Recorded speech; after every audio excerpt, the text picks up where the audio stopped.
হয় আপোনালোকক আপুনি কালি সেই পেহেলগামৰ যিটো ঘটনা সংঘটিত হৈছিলে সেই সময়ত আপুনি তাতে আছিলে নেকি বাৰু আপোনাৰ পৰিয়ালটো হয় আপুনি হয় হয় একদম তাতে আছিলো কেনেকুৱা এটা আপুনি সিচুৱেশনৰ সন্মুখীন হৈছিল বা আপুনি কি দেখিছিলে অকমান আমাক ক'ব নেকি আমি তাত গৈ পালো মানে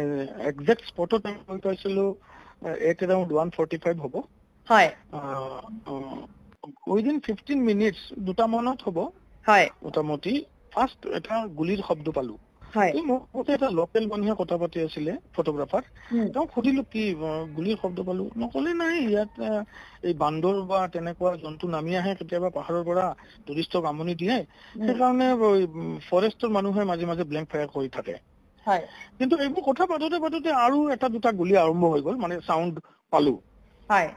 মোৰ ল'ৰা নটিচ কৰিলে যে এজনক দুজন কাপুল এটা কাপুল মানে খুচকাৰি আছিল এজন একেবাৰে 3-4 হাত দূৰত গৈ মানে ডাইৰেক্টলি গুলিয়াই দিলে মানুহটোক আপোনালোকৰ সন্মুখতে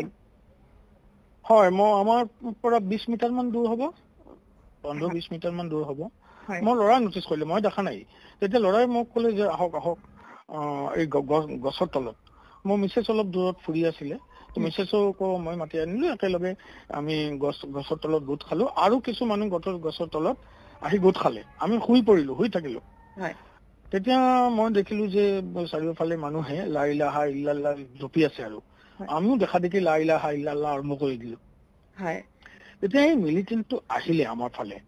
এজন মানুহ তেতিয়াও মানে শুব পৰা নাই তেওঁ ৰেডি হৈছিল শুব আৰু তেনেকুৱা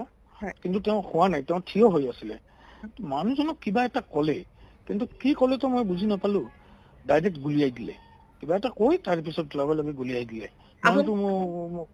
আপোনালোকৰ কাষতে থকা মানে মানুহটো যেতিয়া পৰিলে তেতিয়া মানুহটোৰ এটা ভৰি কিন্তু মোৰ একদম কান্ধত আহি লাগিল আমিতো সবে শুই আছো মানুহটো পৰি থাকিল অলপ মই পিছত চালো যে মোৰ জেকেটতো অলপ ব্লাড আছে তাৰ ব্লাডৰ চিন লাগি আছে তাৰ পিছত মানুহটো অলপ পাক খাই থাকিলে আমি ইয়াত 10-15 জন মানুহ আছো তো গোট খাই আছো শুই আছো আমাক অলপ পাক খাই মানুহটো মোৰ ল'ৰাই পিছত ক'লে যে মোক গান পইণ্টত লৈছিলে মোক সুধিলে কিয়া বল ৰহে হো তো মইতো তেতিয়া সাউন্ড নাহে আৰু মই কোনোমতে লা ইলাহা ইল্লাল্লাহ জপি আছো এতিয়া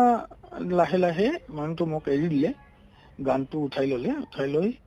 আমাক কেইবাৰ পাক খাই 2-3 মিনিট থাকি তাৰপিছত লাহে লাহে মানে প্ৰচিড কৰিলে বেলেগ এটা ঠাইৰ ফালে গৈ আছে যেতিয়া আমাৰ পৰা 20 মিটাৰ মান দূৰলৈ গ'লে তেতিয়া আমি ৰিস্ক লৈ মানে খৰ খেদাকে আমি পিছফালে গ'লো তাত আমি পিছৰ যেটো গ্ৰাউণ্ডৰ পিছৰ যেটো ফেন্সিঙৰ ওচৰতে আছিলো তো আমি গছতলৰ পৰা এই ফেন্সিঙলৈ গৈ কোনোমতে ফেন্সিংটো ক্ৰছ কৰিলো আৰু বহুত মানুহে ক্ৰছ কৰিলে ফেন্সিং ক্ৰছ কৰি উই ষ্টাৰ্টেড ক্লাইম্বিং আমি পাহাৰত উঠা আৰম্ভ কৰি দিলো এতিয়া ঘোঁৰাৰ খুৰৰ চিন অনুসৰি আমি মানে গৈ থাকিলো পাহাৰত 2 ঘন্টামান পাহাৰত খোজ কাঢ়িলো তাৰ পিছত আমাৰ এই আমি যে ঘোঁৰাত গৈছিলো এই ঘোঁৰা মানুহবোৰে আমাৰ লগত এটা সময়ত কন্টাক্ট হ'ল মোৰ ড্ৰাইভাৰৰ তো ড্ৰাইভাৰে মোক ফোন কৰিলে তেতিয়া মই এটা কাশ্মীৰী মহিলাক পালো এটা গাঁৱত মই মহিলাক ক'লো যে আপুনি বুজাই দিয়ক আমি এতিয়া ক'ত আছো তো মহিলাই ড্ৰাইভাৰৰ লগত কিবা কাশ্মীৰী ভাষাত বুজাই দিলে আৰু মোক সাজেষ্ট কৰিলে যে আপোনালোক এইফালে নামি যাওক এটা বাট দেখুৱাই দিলে আমি এই পাহাৰৰ মাজেদি আকৌ নামা আৰম্ভ কৰিলো এটা সময়ত আহি আমি আমাৰ ঘোঁৰা দুটাক পালো আমাৰ লগত এটা ছত্তীশগড়ৰ মা আৰু ছোৱালী আছিলে এই দুজনকো একদম কণমানি ছোৱালী মই কলাত লৈ আহিলো